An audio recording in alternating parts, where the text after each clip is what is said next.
Hey everybody, it's Jake Mace, the vegan athlete. Before this video starts, I'm gonna pop a kumquat off the tree. I've always loved kumquats since I was a kid. Eat the skin and everything. They're tart, they wake you up. This is from my tree by the pool. Very delicious. Now I got energy to do this video with you guys. So we're gonna put a tree in the ground.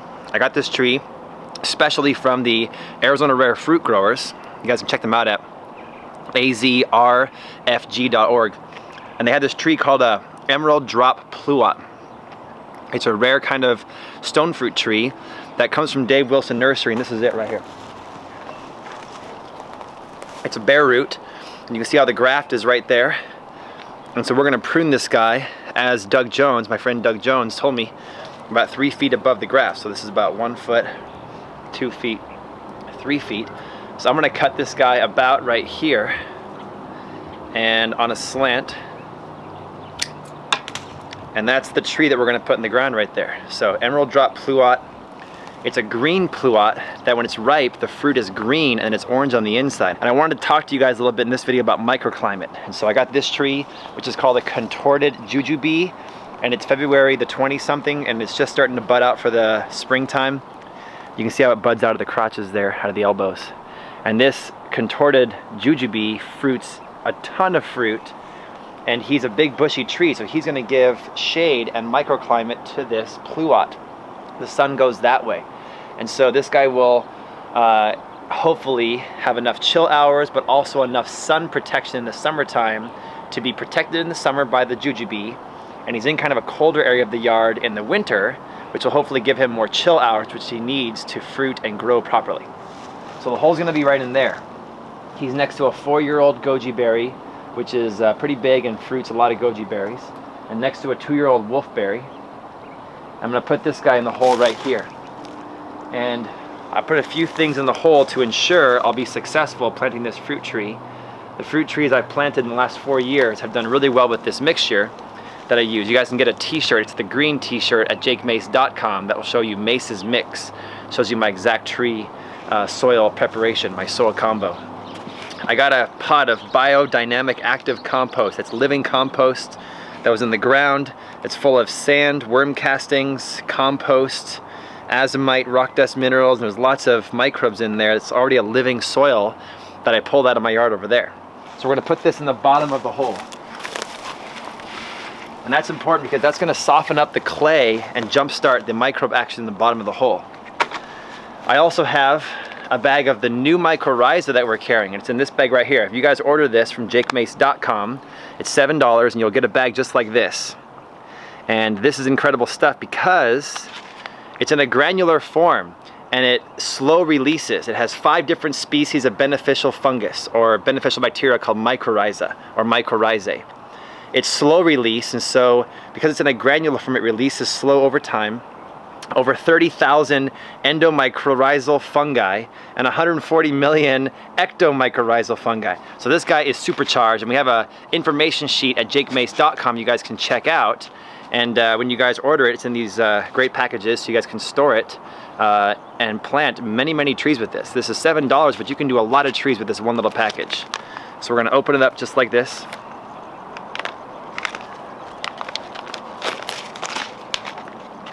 And then I'm gonna take a smell. It smells like mycorrhiza. Okay, I'm gonna put it in my hand. I've been gardening all day. You guys can see I'm totally in gardening mode. So excuse my gardening hands, but that's what the mycorrhiza looks like. So 5 different species of beneficial fungus, beneficial bacteria. And so I'm gonna put a little tablespoon about that size, maybe 2 of those in the bottom of the hole to jumpstart the microbe action in the hole. So there's one. You guys can see it on the soil because they are 2 different colors, so they contrast well. So you can see how the soil's black now from that bioactive compost, and the mycorrhiza is a little bit of a lighter color on top. So that's really going to give this tree incredible growth. There's some incredible scientific data you guys can get when you guys go to jakemace.com that shows plants foliage and roots side by side, and the ones that have the mycorrhiza are exponentially bigger in root growth, in leaf growth, in fruit production, and resistance to disease, resistance to the elements. It's a really cheap and effective way to supercharge your plants, and your neighbors will think, why are your trees so successful? Because I'm using mycorrhiza. Then I'm gonna grab some azomite. I have the micronized form of azomite here. It looks like ground up chalk. It's over 70 different kinds of rock, dust, and trace elements. We're gonna put that in the bottom of the hole as well. Don't breathe the dust, be safe with the azomite. Then I'm gonna take my shovel and scoop in a couple of scoops of the native dirt that I pulled out of the hole. Just like that. Then I have a bag of worm castings here, organic worm casting, which is just black gold worm poop. And my friend Seamus O'Leary always says, use as much as you can afford. And that's actually true. As much as you can afford, pour those worm castings in there. And that's gonna be really good nutrition for the tree, because watering your tree does not mean feeding it. You have to water the tree. You have to think about the microclimate you're putting the tree in. You have to think about mulching the tree. You gotta think about pruning the tree, and you gotta think about feeding the tree, okay? Feeding's very important, and the worm castings and the compost is great ways to feed your trees. So now I'm gonna stand this guy in this hole, and I had him soaking in my pond before I brought him over here. So we had him soaking in the pond. He's nice and plumped up with some moisture, and we're not going to bury the graft. So this is the graft right here. This right here is a certain kind of rootstock, and I can tell you right now what it is. The rootstock is called a Myro 29C plum rootstock from Dave Wilson Nursery. It says shallow but vigorous root system, tolerates wet soils, is immune to root knot nematodes, and has some resistance to oak root fungus. Widely adapted, excellent all-around rootstock for almonds, apricots, and plums. Unpruned tree height of standard varieties is 15 to 25 feet. And then above, the white tag, this is what the actual fruiting tree is. Emerald drop pluot, medium to large in size, with green skin and orange flesh. Prolonged harvest, early picked fruit is firm yet juicy sweet. Fruit allowed to hang longer turns greenish yellow with honey-like orange flesh. Upright tree sets heavy crops once established. Harvest mid-July to late August. Yada yada yada yada yada yada. So we have the pluot on top for you beginners out there. See this right here, this joint? This is the rootstock, different kind of tree. This is the emerald drop pluot, delicious tree. So the strong tree is grafted onto the delicious tree. They're gonna grow together and produce an awesome fruit that's tolerant to the soil. So I don't wanna bury that. So I'm gonna just stick my hand in here and mix up this combination of worm castings, azomite, mycorrhizae, compost, and native soil. And I'm gonna just stick this guy right here. And usually you wanna turn the graft away from the sun, but this guy's in a nice shaded area because of the jujube. So we're gonna put him right here. Just like that. And then I'm going to backfill him in. Meet you guys back here in a second, and I'll show you guys the height of the soil.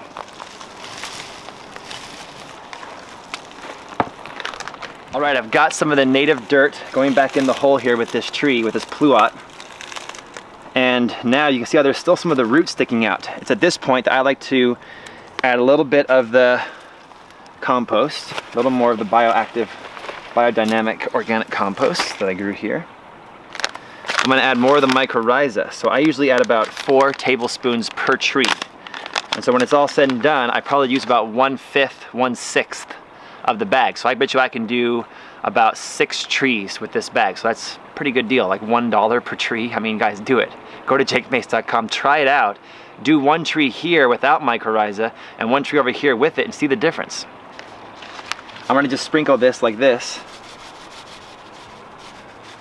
around the root system. And the mycorrhiza is the fungal infrastructure that bonds with the roots. And so the beneficial fungus creates a symbiotic relationship with the roots of the tree, and it allows the tree to suck in more nutrients and communicate with the earth around it. There's even some evidence that shows mycorrhiza allowing trees to communicate across vast distances, like 300 miles, something like that. I'm gonna add some more azomite in here. So adding the mycorrhiza in there and the azomite will remineralize my soil, and it will also allow the microbes to bloom. More of that compost, and I'm gonna backfill the rest with a combination of the rest of this compost and the native soil. Alright guys, I have a ton of other videos here at the Vegan Athlete YouTube channel that show how I mulch and water this guy, so I want to end this video just talking about a few things. Number one, the height of the soil. Look at where the height is. Right now, I pull the wolfberry back. You guys can see these brown feeder roots? I want to put the soil up just about there. I don't want to bury those guys too deep. Definitely don't bury the graft. And don't go crazy with the soil. I've always noticed in the fruit trees I planted here, I've only been planting for 5 years in my house here, but the trees that I have planted shallow have done much better, infinitely better than the ones that I have buried deep, which are dead. Okay, so don't bury it deep. Err on the side of shallow. And I'm gonna put a little more stuff in here, make sure that he's angled right. I'm gonna angle him the way that I feel.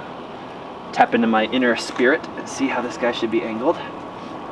I've already pruned him, and so that way the root system underneath the ground is proportional to the amount of tree above the ground. Too much tree above the ground on a bare root will hurt the tree because he doesn't have a root system anymore to support that because he got torn out of the ground. Okay, so we now clipped him.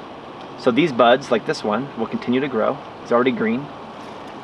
And I'm hoping he'll grow up in this section of my yard next to the flowering pear that's right here. That looks really beautiful right now. Smells beautiful. And then hopefully I'll be friends with my new neighbors because my neighbors are moving, and hopefully we can be friends and we can share pluots back and forth. So thanks for watching guys. I'm gonna add about 2 inches more soil and go vegan. Grow your food at home. I even heard sometimes that Costco has got these green emerald drop pluots sometimes. They call them dinosaur eggs or something. And hopefully I'll see you guys at one of my garden tours coming up, or at jakemace.com, or at my Facebook group called Urban Gardening in Arizona with Jake Mace. You don't got to be in Arizona, you can be anywhere. We have people from all over the world joining it. And I hope you guys will send me an email if you have any questions at jakemace.com and order a bag of azomite and a bag of mycorrhizae from us. And I'll see you next time.